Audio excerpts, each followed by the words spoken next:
Hola chicos, ¿cómo andan? Hola. Tengo la lámpara caída ahí, vamos a... ¿Todo bien?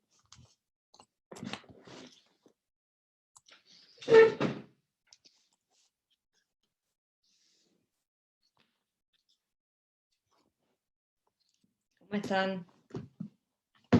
Vamos a esperar 2 minutos, por las dudas.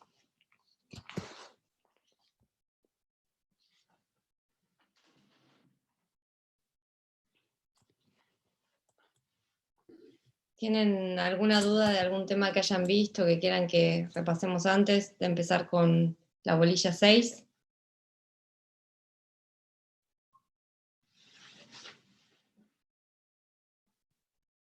Algo de fuentes, de interpretación. ¿Me escuchan, no? Sí, no, está bien. De mi parte, no. ¿Cómo? Que no, que está bien. De mi parte, no. Ah, que no hay dudas, pero que se escucha. Sí, bien. Sí, se escuchar, sí. Bien. Bueno, ahora voy a...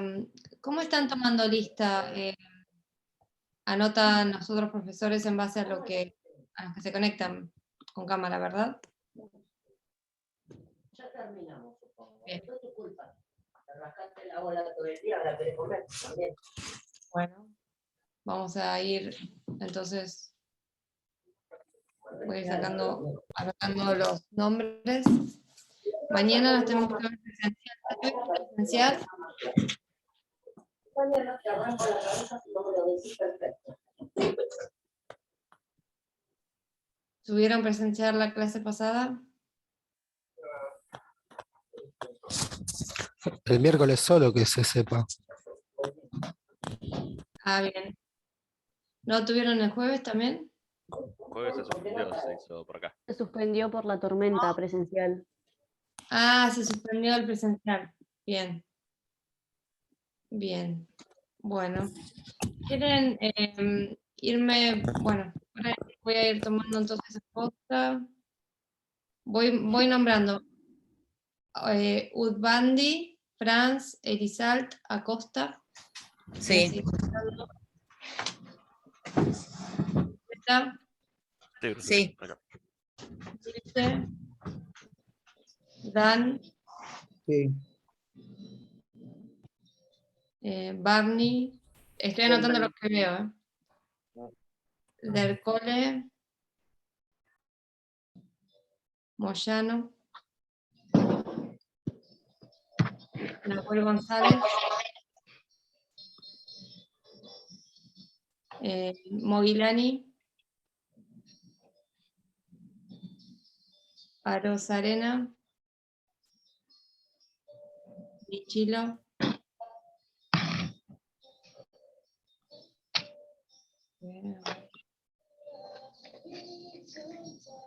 hay alguien que se llama Redmi Note 8, que debe ser el teléfono, no sé quién es.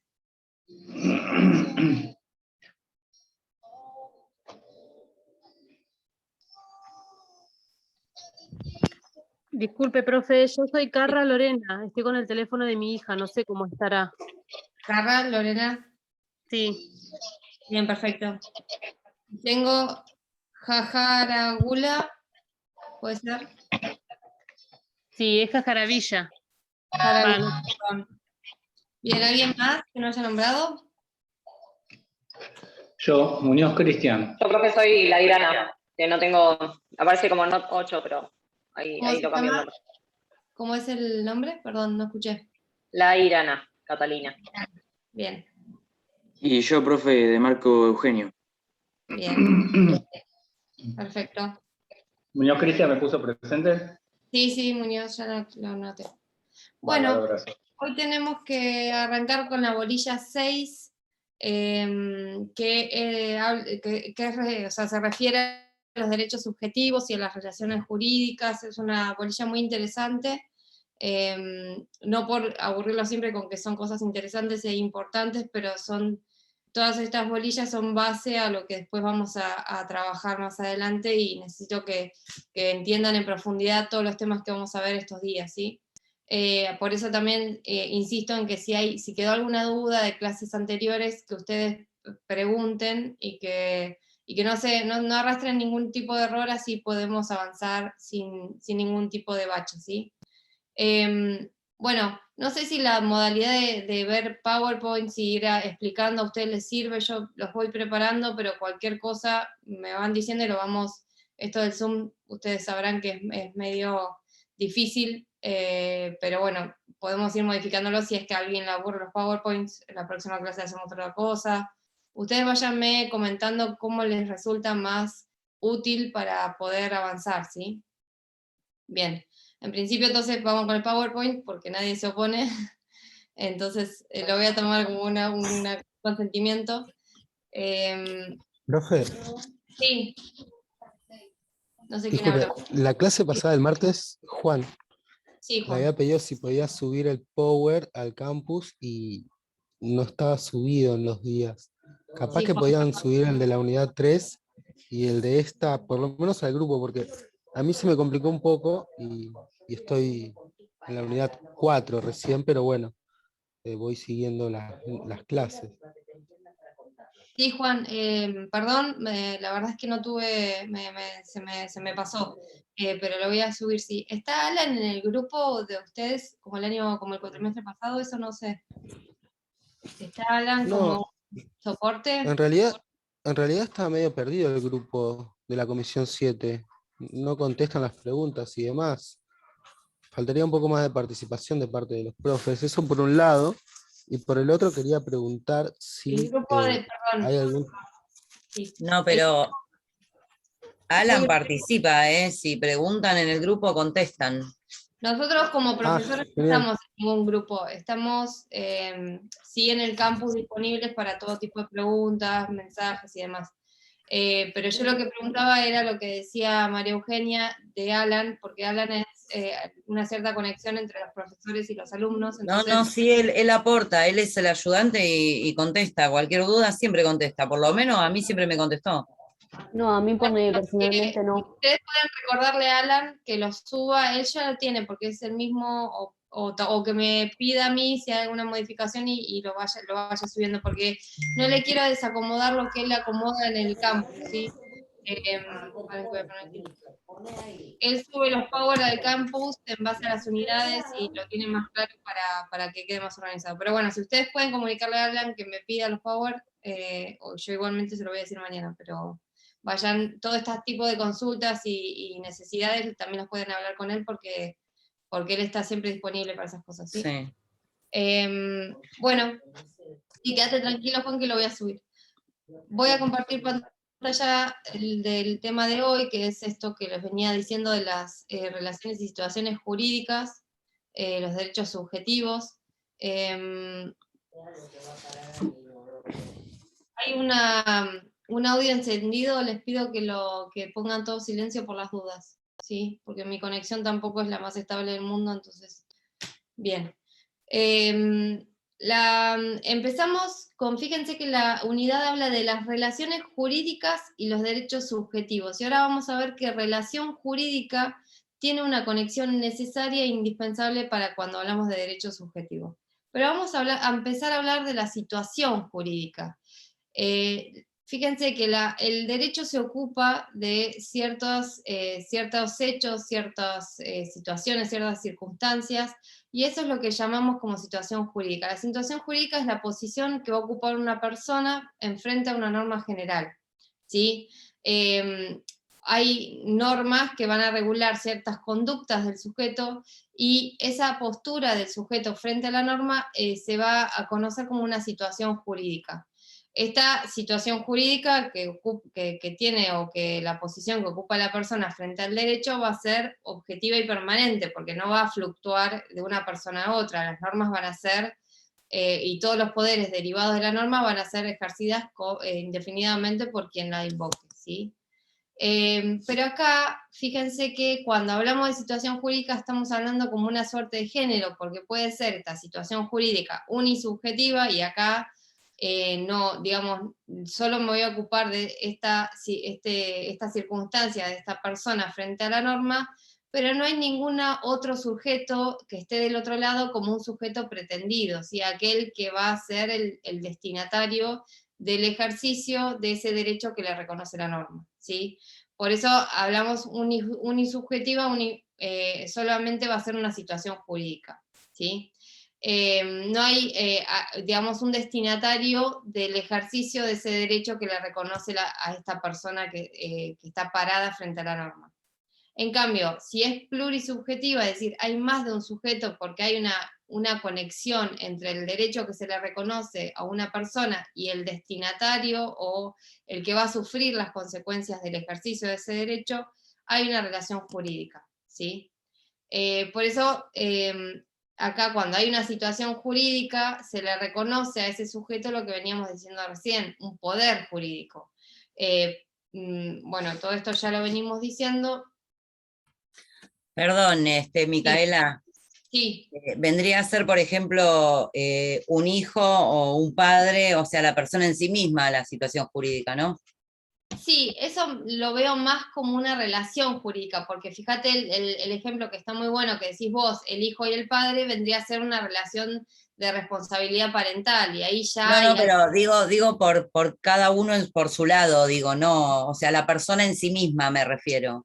Claro, pensemos más como, si querés plantearlo como una situación de familia, más como una persona soltera, cómo se posiciona Claro. las normas, ¿sí? Claro. Ahora, si vos estás hablando de, por ejemplo, un nacimiento de un hijo, ahí ese hecho jurídico, el nacimiento de un hijo, genera una relación jurídica en el cual hay un sujeto obligado a prestar esta responsabilidad parental, que va a ser el padre, y un sujeto que tiene derecho a recibir ese ejercicio de la responsabilidad parental, que es el hijo, ¿se entiende?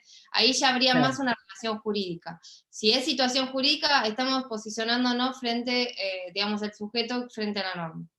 Claro, yo me refería a la persona sola frente a la norma, digamos. Sí, tal cual. Porque, por ejemplo, una convivencia es una relación jurídica. Exacto, ¿no? El matrimonio también lo es.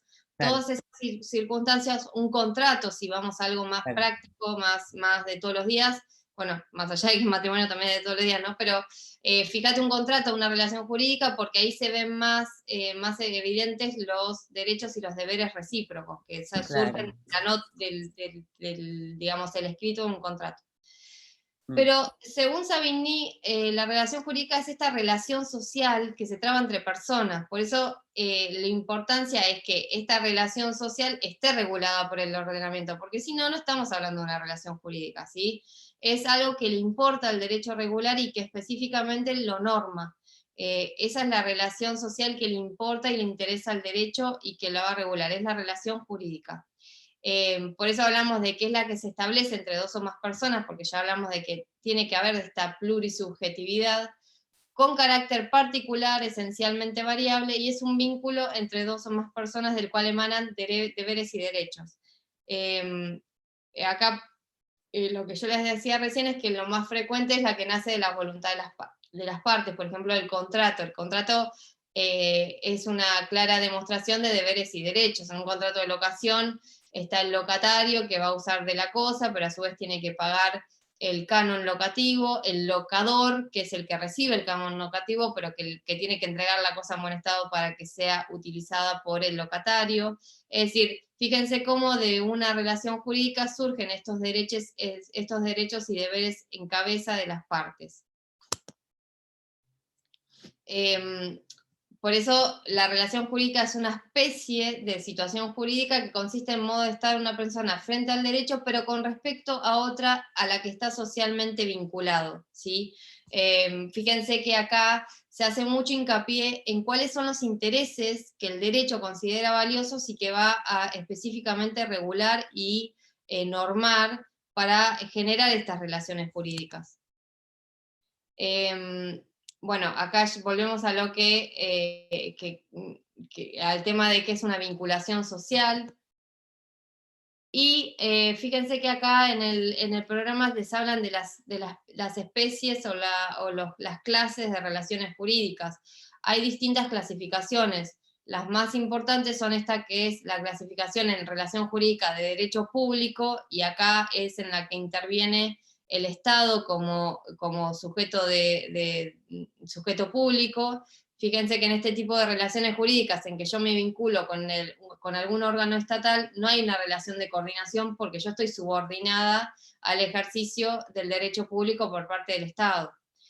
No, digamos, yo de alguna manera me tengo que someter a lo dispuesto por ese organismo público. Ahora, en las normas, en las relaciones jurídicas de derecho privado, hay una relación de paridad y hay una relación de coordinación entre las partes, están en igualdad de condiciones.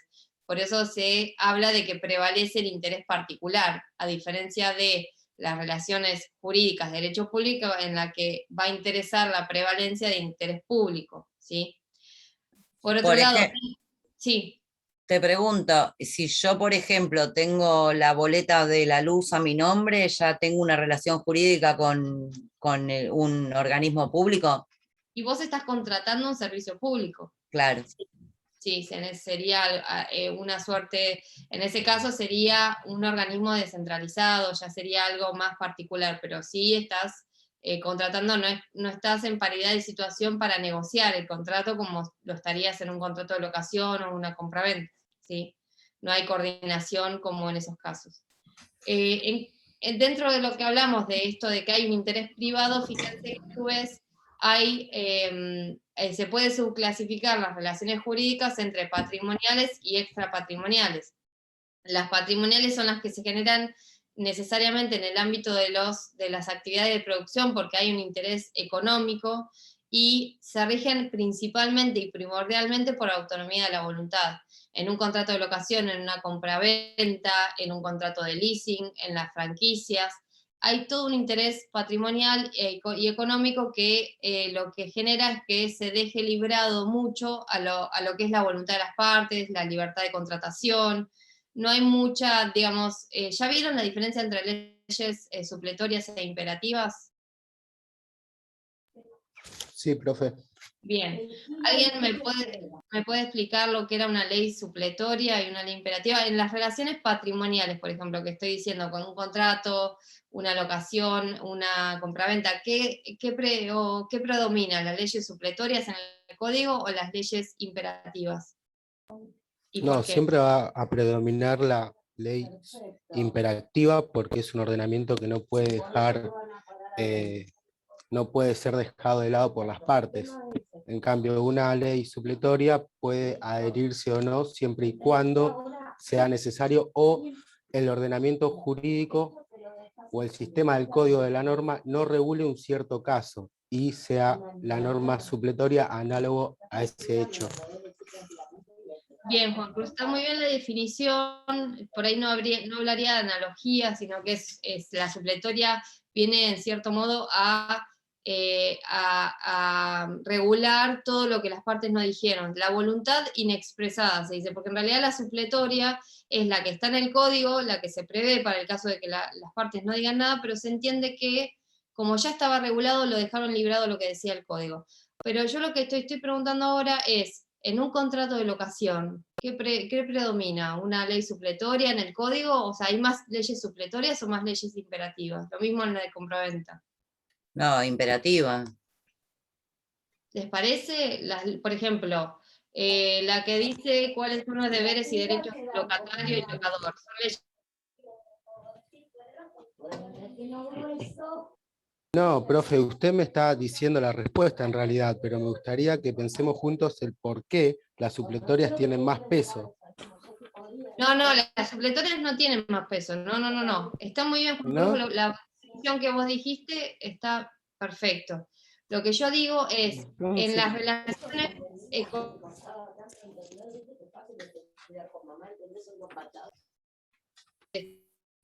un interés público, porque en realidad es el interés particular. Fíjense que acá estoy hablando en las relaciones jurídicas patrimoniales y derecho privado, que hay un interés que predomina la autonomía de la voluntad, que es un interés privado. Entonces, no son leyes imperativas las que va a regular el código, porque no me interesa imponerle a las partes lo que va a ser su relación jurídica.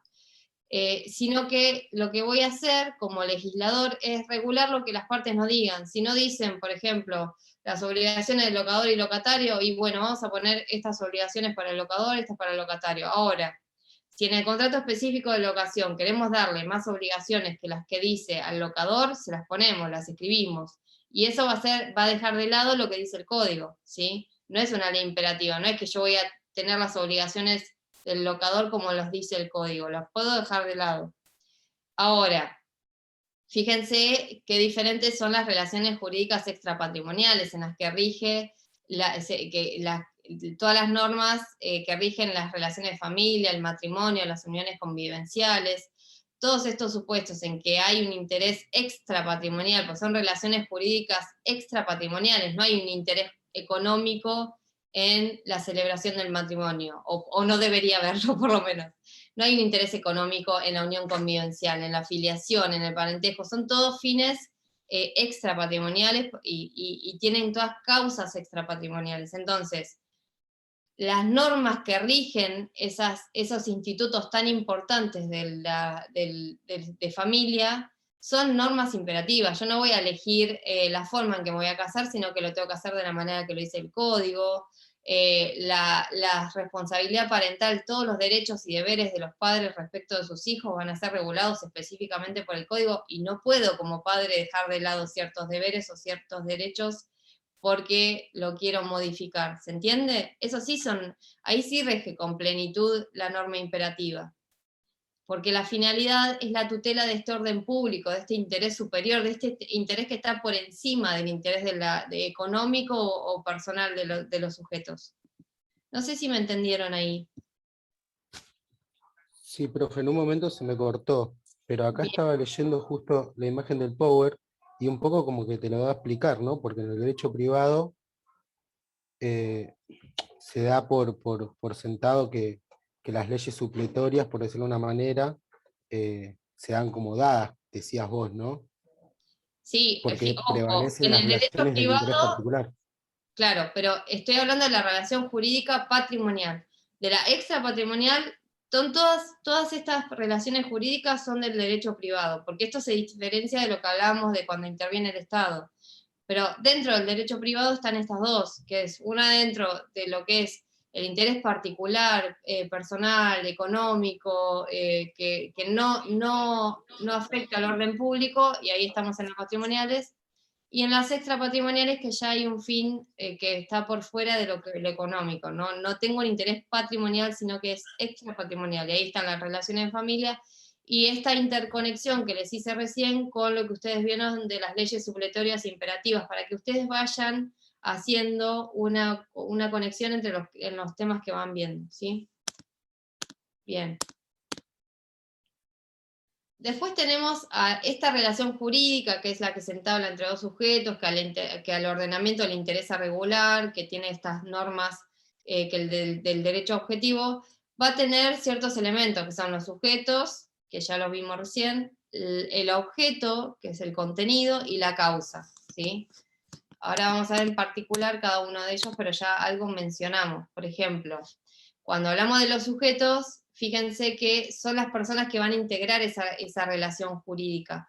Puede ser tanto una persona humana como una persona jurídica, ¿sí? Ustedes todavía ni siquiera empezaron a ver persona humana, creo que empiezan mañana, pero fíjense que ustedes a lo largo de esta materia van a empezar a ver todo este contenido de la relación jurídica, todos estos elementos de la relación jurídica, porque van a ver a la persona física, a la persona humana, y van a ver todos los atributos de la persona humana, que son muy importantes, los derechos personalísimos, el comienzo de la existencia, cuando se entiende que comienza a existir la persona humana, cuándo finaliza su existencia, todas las vicisitudes que van a llevar a cabo durante su vida. Y después también tienen las personas jurídicas, que son estas agrupaciones que cuando una persona humana no le alcanza de manera individual para poder alcanzar sus fines, el derecho le reconoce la posibilidad de asociarse con fines útiles, y ahí empiezan a aparecer las personas jurídicas, que son estas agrupaciones de personas para lograr un fin determinado, que van a tener diversas formas, que va a poder ser una sociedad, una asociación, una fundación, eso lo vamos a ver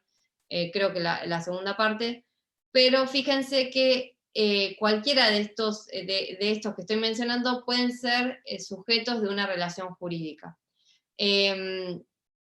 Ahora, hay ciertas relaciones jurídicas que solamente pueden ser protagonizadas, para decirlo de alguna manera, por personas humanas, como por ejemplo un matrimonio, no puede casarse una sociedad, ¿sí? Pero sí hay una amplitud en cuanto a que en la generalidad de los casos puede haber una persona jurídica como integrante o como sujeto de una relación jurídica. Avísenme si voy muy rápido, si quieren que frenen algo. Ahora, dentro de No, esto... profe, Bien. disculpa, no me gusta cortar en realidad, pero si no los profes siguen hablando. ¿Qué te Sí, iba a decir? Una adopción de una persona, sí. ¿en qué cabe? ¿En un contrato o en qué? Me parece infrahumano decir un contrato, pero No, no. ¿en qué cabería? Bueno, esto que yo les mostraba recién, es una relación jurídica extrapatrimonial la adopción. Ay, no me fue más Perfecto. para atrás. Pero vendría a ser, viste que recién vimos un cuadrito que decía patrimonial y extrapatrimonial. Ahí me fui a cualquier lado, no Sí. miren el Power en este momento. Bueno, sería una relación jurídica extrapatrimonial entablada entre la persona, el adoptante y el adoptado, que hay toda una regulación en el código, y lo van a ver en familia, acerca de cómo se lleva a cabo esta relación jurídica, cómo se entabla, qué consecuencias tiene, derechos y obligaciones, pero todo eso sería algo extrapatrimonial completamente, no hablamos de contratos, hablamos precisamente del instituto de la adopción. Cuando no hablamos, digamos, el contrato podría decirse que es un instituto jurídico, porque está regulado, tiene un conjunto de normas. Lo mismo pasa con la adopción, es una institución jurídica que se establece para defender los derechos del adoptante y tanto del adoptante adoptado, y para regular toda esa relación jurídica, ¿sí? Pero no se habla de ninguna manera de un contrato, de hecho hay una regulación de orden público en ese caso, ¿sí? Bueno, muchísimas gracias. Dentro de lo que es relación jurídica, dijimos entonces que tenemos al sujeto. Ahora, dentro del sujeto, de este componente, de este elemento de la relación jurídica, podemos hablar de un sujeto activo o de un sujeto pasivo. El sujeto activo viene a ser el titular del derecho subjetivo. Ahora vamos a ver qué es un derecho subjetivo, ¿sí? Pero viene a ser ese titular del derecho reconocido por el ordenamiento. Ahora, el sujeto pasivo, por otro lado, es aquel que es el destinatario o el obligado por ese derecho, digamos, el que puede ser forzado a cumplir con un deber jurídico, ¿sí? Siempre hay un correlato entre lo que es el sujeto activo, el titular del derecho, y el sujeto pasivo, que es el obligado a ese deber jurídico. Fíjense la correlación entre el derecho subjetivo y el deber jurídico. Siempre, si alguien tiene un derecho subjetivo, otro tiene un deber jurídico de cumplir con ese contenido del derecho subjetivo. Ahora, fíjense que esto es en teoría, pero normalmente en lo que son en las relaciones jurídicas que vimos recién, no es que solo hay un sujeto activo y un sujeto pasivo, sino que ambos sujetos tienen derechos y deberes correlacionados, ¿sí? Normalmente pasa eso, que una persona dentro de una relación jurídica es sujeto activo respecto a determinados derechos subjetivos, pero a su vez es sujeto pasivo porque debe cierta obligación, ¿sí? Acá hay que hacer un parate en cuanto al sujeto pasivo. Dijimos que, fíjense, hay un sujeto activo, el titular del derecho subjetivo, y un sujeto pasivo que es el que tiene que cumplir con la obligación.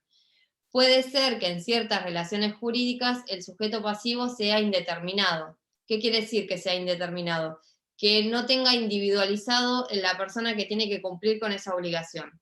Por ejemplo, en lo que es derechos reales, que ustedes lo van a ver mucho más adelante en otra materia, se ve que si yo soy titular del derecho de dominio de un inmueble,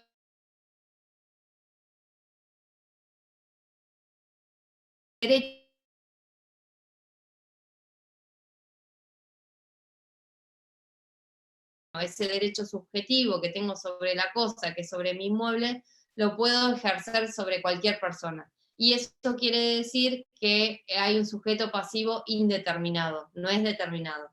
Y eso también quiere decir, o es sinónimo de, que el sujeto pasivo es indeterminado y se ejerce el derecho erga omnes, ¿sí? Fíjense que este latín que dice erga omnes quiere decir que yo puedo ejercer el derecho respecto a cualquier persona, y es lo que pasa en el derecho de dominio o en cualquier derecho real, ¿sí?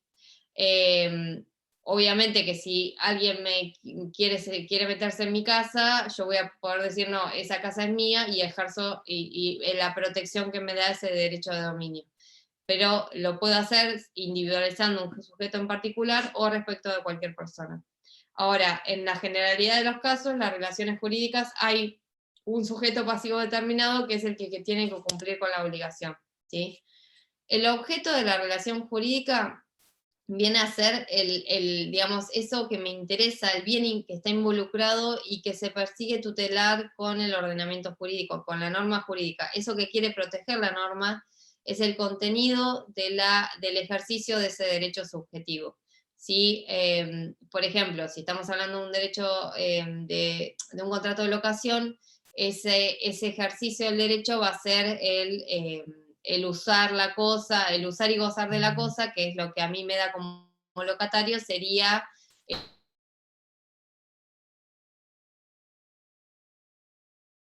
el dinero consecuente de alquilar el inmueble, ¿sí? Es decir, el sujeto viene a ser este contenido de prerrogativas que tiene el sujeto activo. Y la causa o fuente viene a ser todo, digamos, aquello que dio origen a esa relación jurídica, que puede ser tanto un hecho humano o un hecho natural. Por ejemplo, un nacimiento puede ser la causa de la relación jurídica derivada de la responsabilidad parental, que deriva la responsabilidad parental. Un matrimonio, que es un hecho humano, es la causa, fuente o lo que le da nacimiento a los derechos y deberes que nacen de esa institución jurídica que es el matrimonio, ¿sí? Digamos, toda causa fuente puede ser tanto surgir de un hecho humano o de un hecho natural.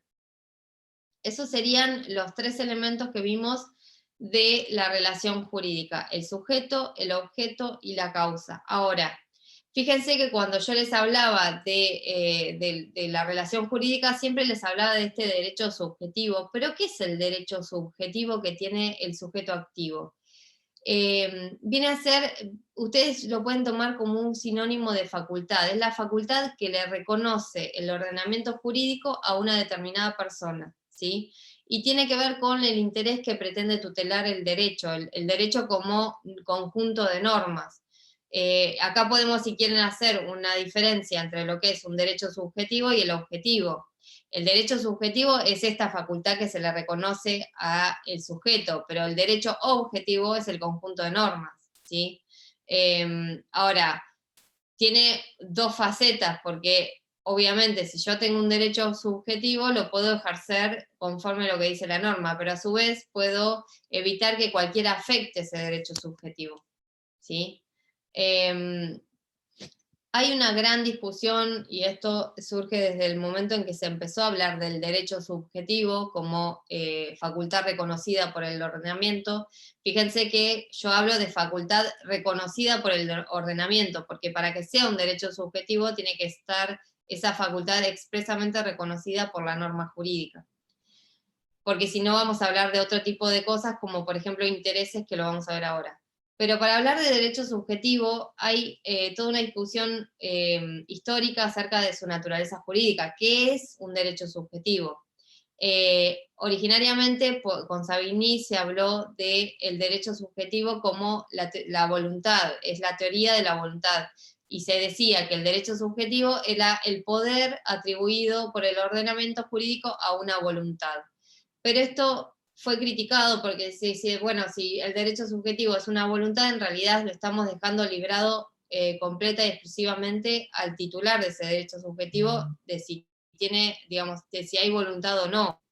Entonces, se habló, para ampliar también un poco más el espectro de ejercicio de ese derecho subjetivo, se habló de la teoría del interés. Y Ehring dijo que el derecho subjetivo es el derecho objetivo que se le reconoce al ser humano. Dice, la norma reconoce que los seres humanos tienen intereses, tienen necesidades. Entonces el derecho lo que hace es tomar esas necesidades que son dignos de protección, los reconoce y los protege.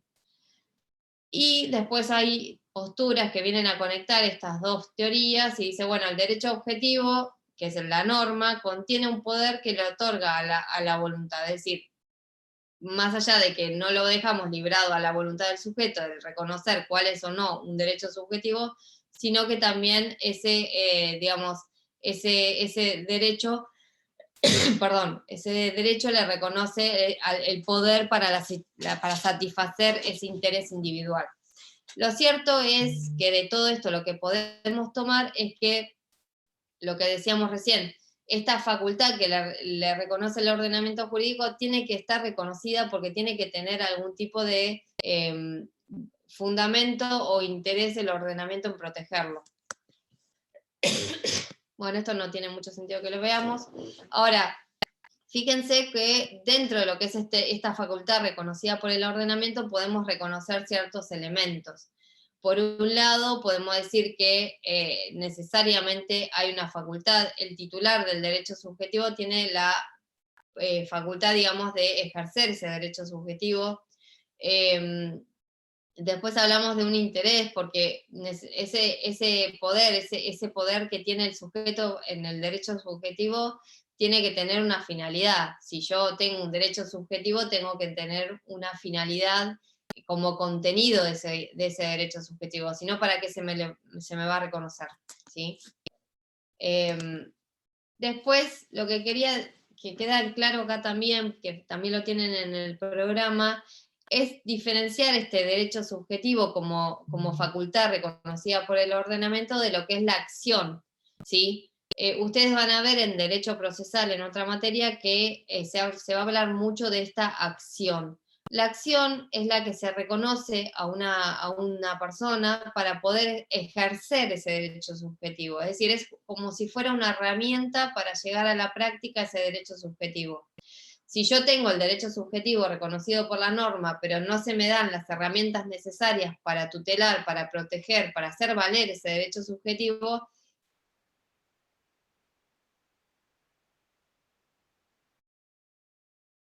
se reconoce ese derecho subjetivo y se regula de alguna manera por el Código Civil, pero a su vez, y ahí me aparece conexión.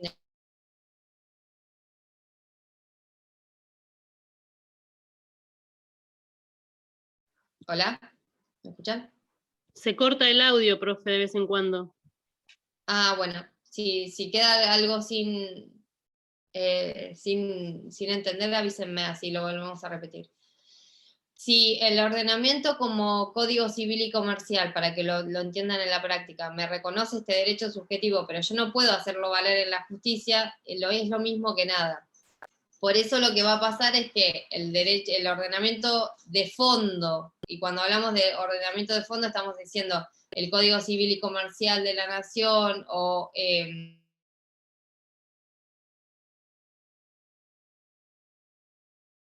reconocen el derecho subjetivo, y por otro lado va a haber otro ordenamiento, que es lo que se llama el ordenamiento procesal, que va a regular la forma en que yo voy a poder ejercer ese derecho subjetivo en tribunales. ¿Se entiende? Por eso se habla de acción. Es la herramienta que me da el ordenamiento, la herramienta procesal,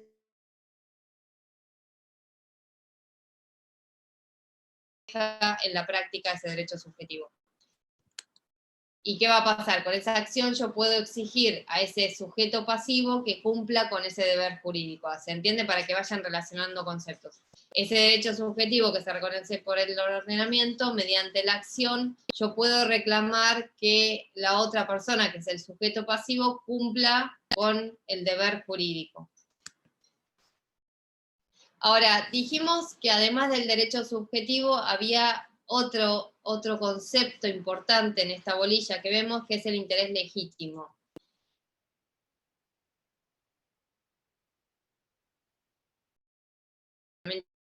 Jurídico. Ahora, el interés legítimo es un poco más, no es tan concreto, digamos, más allá de que es un interés que se reconoce, que sea tutelado por el ordenamiento jurídico,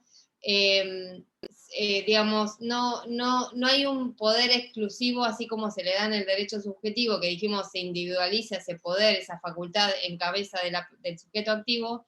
En este caso es más genérico en el sentido de que ese sujeto activo no va a tener un poder exclusivo, ¿sí? les voy a poner un ejemplo que tal vez es más fácil de entender y diferenciar con lo que es un derecho subjetivo. Si yo, por ejemplo, en un contrato seguimos con la locación, si soy el locador y el locatario no me paga los alquileres, yo tengo la facultad de, mediante una acción, reclamar que cumpla con esos alquileres. Y eso es mi derecho subjetivo de percibir ese monto de alquileres. Ahora, un interés legítimo sería el caso de una licitación, por ejemplo, que se llama licitación para poner un café en un determinado lugar público.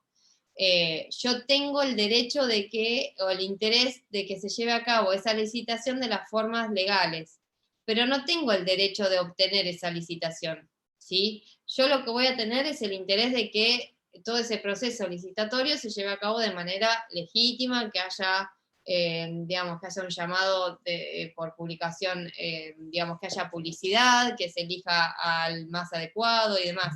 Pero no voy a tener el derecho de ganar esa licitación. Lo mismo si yo estoy concursando para un cargo público. Voy a tener interés legítimo de poder llegar a participar si yo cumplo con las condiciones, pero no voy a tener ese derecho de obtener ese cargo, ¿se entiende?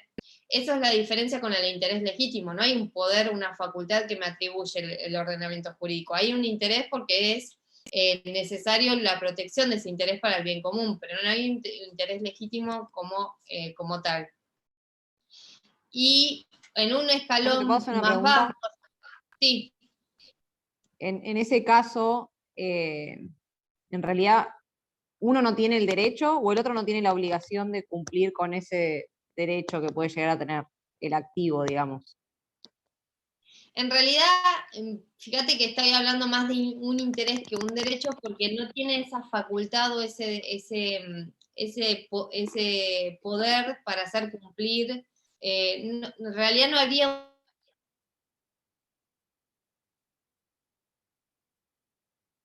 legítimo, porque el ordenamiento sí quiere proteger que eso se lleve a cabo de manera adecuada, pero no hay un derecho en cabeza de una persona particular para obtener ese cumplimiento, ¿sí? Claro, uno tiene el derecho de presentarse o participar, pero no tenemos el derecho vendría o a la ser más obligación.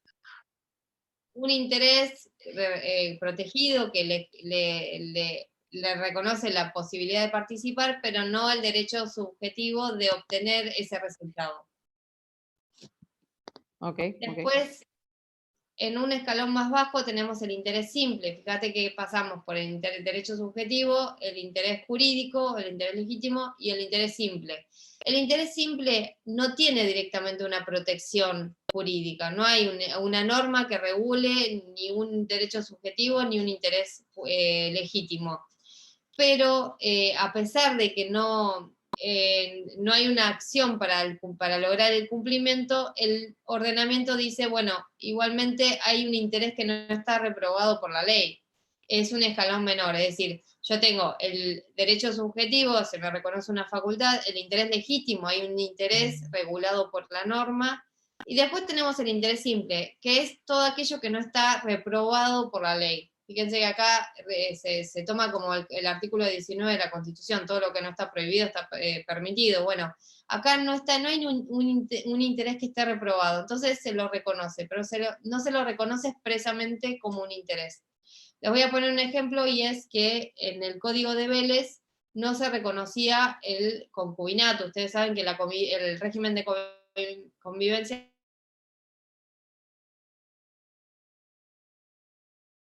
el código es si una persona moría, fallecía y quedaba el concubino no podía reclamar, digamos, el daño que eso le había generado porque no había un derecho subjetivo, porque yo, digamos, como concubino no tenía el derecho a cobrar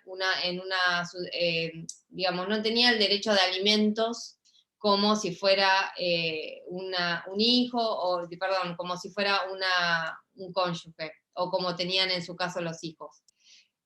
Por eso cuando venía el concubino a reclamar digamos, el daño que le había generado el fallecimiento de su concubino,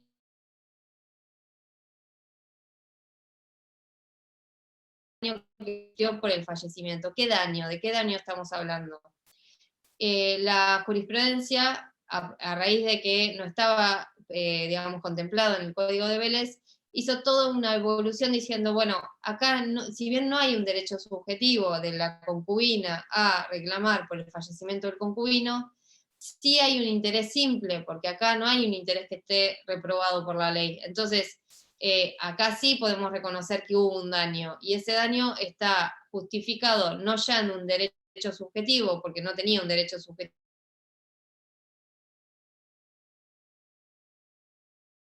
está reprobado por la ley. Hoy día, cuando hablamos de reparación de daños,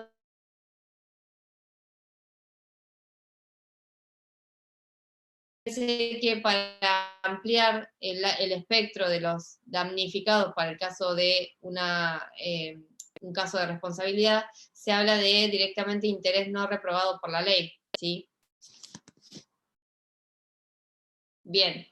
Por otro lado, dejamos de lado esta clasificación entre derecho subjetivo, interés simple e interés legítimo, y pasamos a lo que es el deber. Dijimos que siempre cuando se hablaba de un derecho subjetivo, estamos hablando de como correlato un deber jurídico.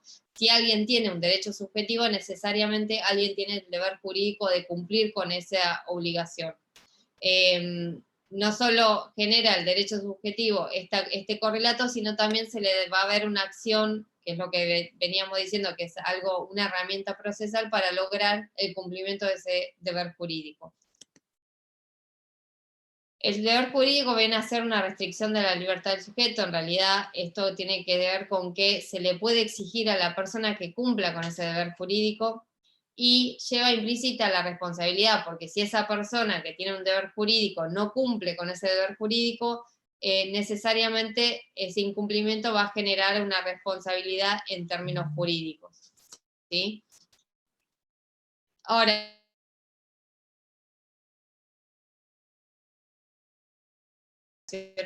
a un derecho subjetivo también se puede hablar de un deber genérico, como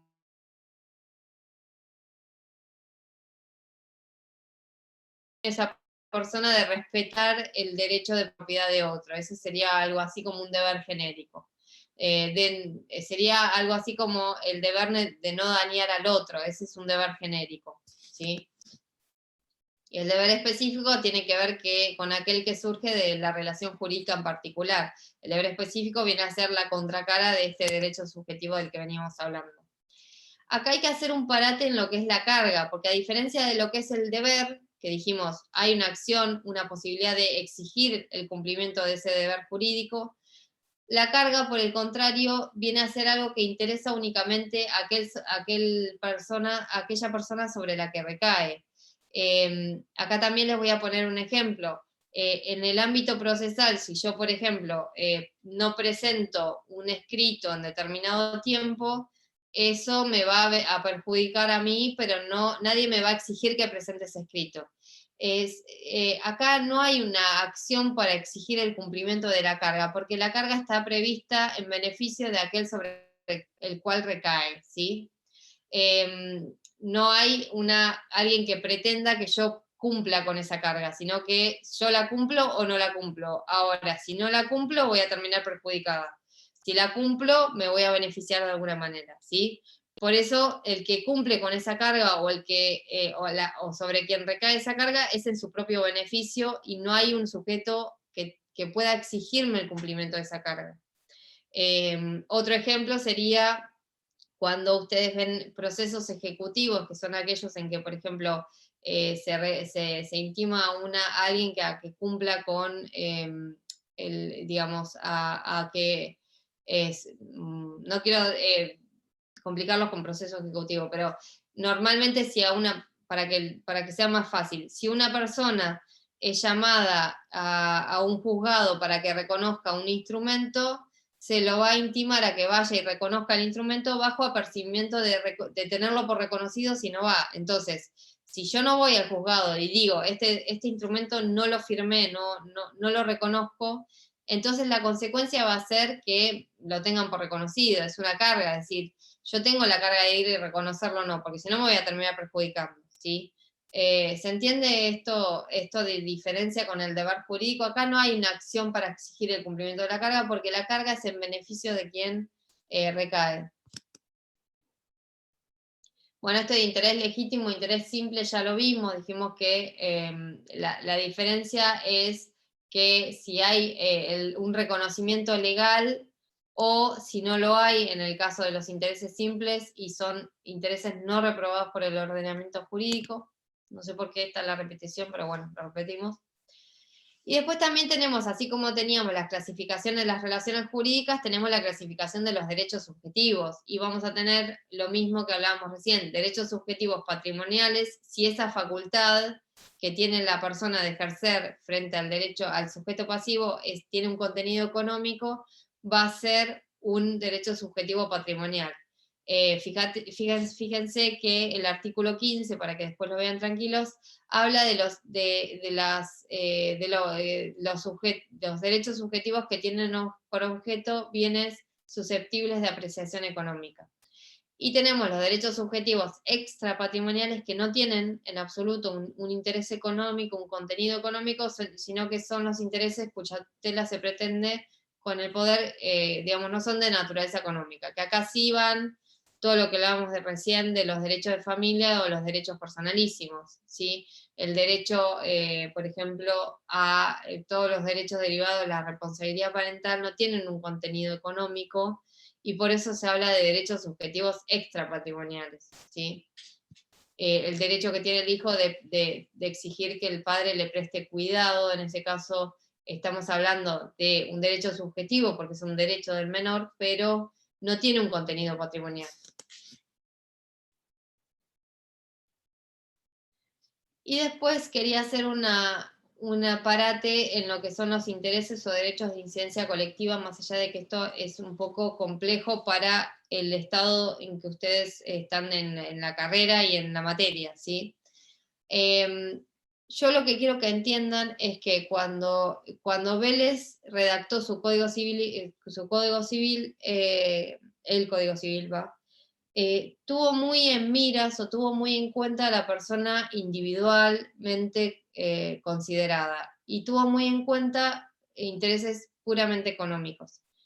Entonces, cuando la sociedad empezó a desarrollarse, se empezó a entender que más allá de los intereses que tenía esa persona económicos o personales o individuales, por ejemplo, había ciertos intereses o ciertos derechos que trascendían la individualidad del sujeto y que importaban a todo el colectivo. Por ejemplo, lo que es el medio ambiente, es decir, a mí, digamos, si yo empiezo a mirar al sujeto individual, no voy a ver aquellos derechos que trascienden ese sujeto.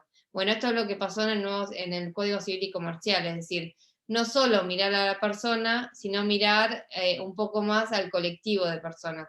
Y hay ciertos intereses o derechos que importan a todo ese colectivo y que necesariamente tienen que estar contemplados en la norma jurídica para poder protegerlos, ¿sí? Esto no, digamos, yo les estoy poniendo el ejemplo del Código de Vélez para que ustedes piensen que durante todo este desarrollo, desde el Código de Vélez a la actualidad, la doctrina, la jurisprudencia fue actualizando esta deficiencia o esta falta que tenía el Código de Vélez, que en realidad no era algo, digamos, criticable en esa época en que se sancionó, sino que fue una necesidad que se generó a raíz del desarrollo de la sociedad, ¿sí? Bueno, tenemos como punto de partida para este desarrollo el artículo 43 de la Constitución Nacional a partir de la reforma del 94, que fíjense que reguló la acción de amparo, ¿sí? Y fíjense que reguló la acción de amparo contra cualquier forma de discriminación y en lo relativo a los derechos que protegen el ambiente, la competencia, al usuario y al consumidor, así como los derechos de incidencia colectiva en general. Y acá lo que pasó es que no solo se le reconoció ese derecho subjetivo a la persona, sino que se reconoce la posibilidad de ejercer ese derecho a todas las, digamos, al defensor del pueblo, a las asociaciones, es decir, tiene ciertas particularidades estos derechos de incidencia colectiva que necesariamente requieren que se regulen de manera autónoma. Por eso el artículo 14 del Código Civil y Comercial va a decir que se reconocen no solo los derechos individuales, que es este derecho subjetivo que venimos hablando, sino también los derechos de incidencia colectiva. Y acá también, bueno, fíjense los fundamentos del anteproyecto, lo mismo que yo les decía en la clase pasada, que es importante que lo vean, que el anteproyecto le da una importancia relevante a los derechos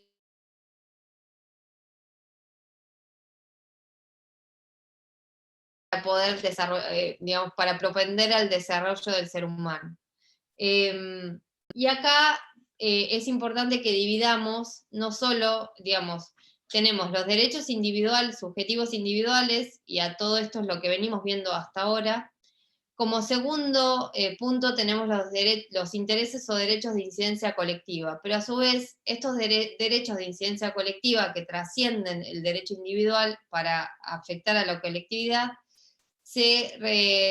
digamos, se subdivide en dos tipos de derechos. Los intereses difusos, que tienen por objeto bienes colectivos e individuos, que estos son los derechos de incidencia colectiva propiamente dichos, o los intereses individuales homogéneos. Ahora vamos a ver de qué se trata esto de los intereses individuales homogéneos. Los intereses difusos o los derechos de incidencia colectiva, el ejemplo más claro es el medio ambiente. Son derechos en los cuales se protege un interés supraindividual que es un bien que pertenece a todas las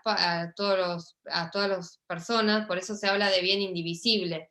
Yo no puedo decir que a mí me corresponde una porción de aire y por eso quiero que se me proteja esa porción de aire, sino que el aire, la protección del medio ambiente es un derecho indivisible, es un bien indivisible. O por ejemplo, el mar o un arroyo o que no se contamine un determinado lugar. Todos esos bienes, o una plaza, es decir, son bienes indivisibles. Yo no tengo una porción de ese bien como para protegerlo judicialmente. Por eso hay que ver quién puede ejercer esa protección y eso es lo que importa para la regulación específica de estos derechos de incidencia colectiva. Pero lo importante que les tiene que quedar en esto es que son intereses supraindividuales porque trasciende la individualidad del sujeto, pero a su vez que son bienes indivisibles. Yo no puedo dividir la porción que me corresponde del medio ambiente para poder lograr su protección, ¿sí? Fíjense que se habla de medio ambiente, de patrimonio cultural, entre otros casos. Ahora, ¿cuáles son las cuestiones que se van a plantear? ¿Cuál es el mecanismo para tutelar ese medio ambiente? Acá la solución va a ser el amparo, ya lo vimos recién que la Constitución Nacional prevé específicamente la posibilidad de que se ejerza la acción de amparo para la protección de estos derechos. Y la particularidad va a ser que no solo lo va a poder ejercer el derecho, la persona afectada a ese bien colectivo, sino también alguna asociación que tienda a proteger ese bien jurídico afectado o el defensor del pueblo, que es quien a su vez propende a que se tutelen a que se protejan esos intereses. ¿Me escuchan? Porque me pareció como que se cortó la reunión, ¿no? Sí, se escucha. Ah, bien. Bueno, ya terminamos igual así en un toque, así no los aburro porque deben estar medios ya cansados. Y por otro lado tenemos los derechos individuales homogéneos. Entonces tenemos derechos, para hacer un resumen, derecho individual, o derecho subjetivo individual, lo que vimos hasta recién. Derecho de incidencia colectiva, que es aquel en que el bien es indivisible. Yo no puedo dividir esa porción del medio ambiente. Y por otro lado tenemos los derechos individuales homogéneos, como tercer categoría. Estos derechos individuales homogéneos no están regulados en el Código Civil y Comercial, sin perjuicio de que la Corte Suprema, que es el tribunal máximo que tenemos en nuestra nación, la Corte Suprema de Justicia de la Nación vendría a ser el tribunal más alto que tenemos dentro de lo que es la Argentina. Esta Corte Suprema en el 2009 dictó un fallo que se llama Alavi, que es muy importante y que lo van a ver en muchísimas materias, en los que trató específicamente este tipo de derechos, que son particulares porque no son ni derechos individuales, ni son tampoco derechos de incidencia colectiva. ¿Por qué? Fíjense, El ejemplo muy claro es el caso de un banco, de cualquier banco que pongan ustedes, Banco Provincia, Banco Galicia, que esté cobrando algún cargo indebido y que eso afecte a todos los que usen, por ejemplo, la tarjeta Platinum. Entonces, ese bien, fíjense que no es un bien colectivo, porque puede ser que hay ciertas personas que no entren en esa categoría. Es un bien que es individual, que es un bien económico particular de cada uno que utilice digamos, esa figura bancaria. Ahora, sin perjuicio de ello, hay un conjunto de personas afectadas a ese derecho, en ese derecho individual. Por eso se habla de derecho individual homogéneo. Yo no puedo individualizar a todo el conjunto de esas personas, ¿sí? Ahora, tampoco es un derecho difuso o colectivo, porque no estamos hablando de bienes que trascienden a la individualidad, en cierta manera. Entonces, fíjense qué particularidad que tiene, porque si es un cargo mínimo de 5 pesos que me están cobrando en la tarjeta, yo no voy a ejercer una acción para que me devuelva el banco esos 5 pesos. Tal vez ni siquiera me interesa hacerlo. Ahora, si nos juntamos todos a los cuales nos están cobrando 5 pesos de manera indebida y hacemos una acción contra el banco, ahí ya tiene más sentido que la hagamos. Ahora, yo individualmente que ejerza una acción por 5 pesos no lo voy a hacer porque los costos de esa acción van a ser muchísimo mayores. Por eso se habla de derechos individuales homogéneos, porque la particularidad es que el bien se puede individualizar, el bien es individual, pero hay una causa o un origen que afecta y que es común a todos, porque esos 5 pesos nos están cobrando a todos en base a la misma causa. La causa es común y es compartida por un conjunto de personas, ¿sí? Estos dos fallos, en Alavi lo que dijo la Corte es, acá no estamos hablando de derechos individuales, pero tampoco estamos hablando, digamos, es una categoría muy particular porque afecta a un colectivo indeterminado, pero que yo puedo individualizar de alguna manera. Y en PADEC, que también el mismo Tribunal Superior de la Argentina dictó otro fallo, en la cual se reconoció a este organismo, que era un organismo que protegía al consumidor, la legitimación para actuar en nombre de el conjunto de consumidores que estaba afectado en un caso en particular, ¿sí? Ahora, fíjense los caracteres...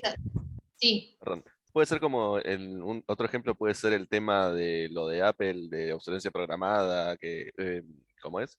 Que se hizo a nivel mundial, o sea, no solamente en Argentina, sino a nivel mundial, que por el estado que hacían o por lo que hacían de mantenimiento, afectó a todos los usuarios de Apple y creo que hicieron una acción colectiva en Estados Unidos, algo así. Claro, todas las acciones colectivas, las que llaman class action, que se ven mucho también en la tele, vendrían a ser este tipo de supuestos. Puede ser igualmente que sea, ahí lo que hay que ver es el contenido. Lo que vos estás diciendo es un claro ejemplo de un derecho individual homogéneo, porque no toda la gente usa Apple, sino que es un conjunto de gente, pero sin perjuicio de ello, es un grupo de personas. Ahora, si el contenido de la class action o la acción colectiva es la protección del medio ambiente, ya estamos hablando de un derecho ya colectivo. Ahora, si es un caso como el que está diciendo, sería un derecho individual homogéneo. ¿Se entiende la diferencia? La diferencia está en si el bien que yo pretendo defender es divisible o no es divisible. Si es indivisible, como el medio ambiente, es claramente un derecho colectivo. Si es divisible, pero sin embargo afecta a un conjunto de personas, porque la causa que genera esa afección del derecho es común a todos, es un derecho individual homogéneo.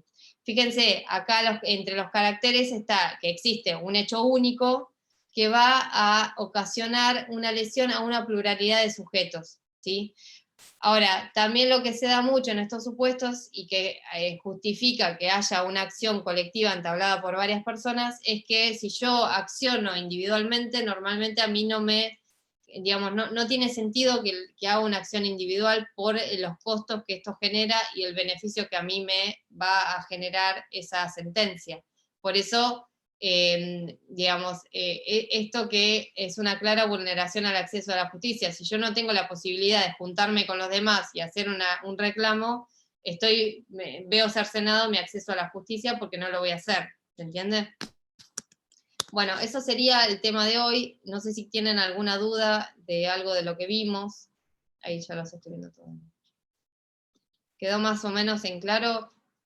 De todas maneras, si quieren pegarle una leída y cuando nos veamos mañana, alguna duda que tengan, lo evacuamos mañana, ¿sí? Bueno, descansen. Profe, ¿te puedo hacer una pregunta con respecto a las lecturas? Sí, Catalina. Yo llegué hasta persona jurídica ya en el código, ¿sí? Que creo que es lo que llegamos para el primer parcial. ¿Cómo continúo leyendo? O sea, ¿salto a familia, me salto toda esa parte o llego hasta ahí? Pero vos estás leyendo del libro junto con el código. Sí, las dos cosas. No, las dos cosas, pero te pregunto del código. ¿Llego hasta persona jurídica únicamente? Sí, porque la segunda parte ya hablamos de vicios, sí, no sé si te va a convenir seguir avanzando. Hacete, digamos, me parece perfecto que hayas leído hasta ahí porque es un montón, pero profundizar en los temas, porque ya es lo que yo les decía la clase pasada, hay temas que son troncales y que si ustedes los pasan la lectura muy liviana, eso después va a generar consecuencias en la segunda parte. Por eso vuelvo a releer de última los artículos que ya leí. Mi pregunta era si saltaba familia o saltaba otra cosa, que capaz que ni lo vamos a ver ahora. No, pero por ejemplo, no sé si ya empezaste con persona humana, si ya lo leíste, fíjate que también hay como complemento un fallo que se llama Artavia Murillo, fíjate todos estos complementos que tenés que leer, además de la lectura del libro y del código, ¿sí? Listo, dale. Bueno, chicos, nos vemos mañana entonces. Buenas noches para todos. Hasta mañana.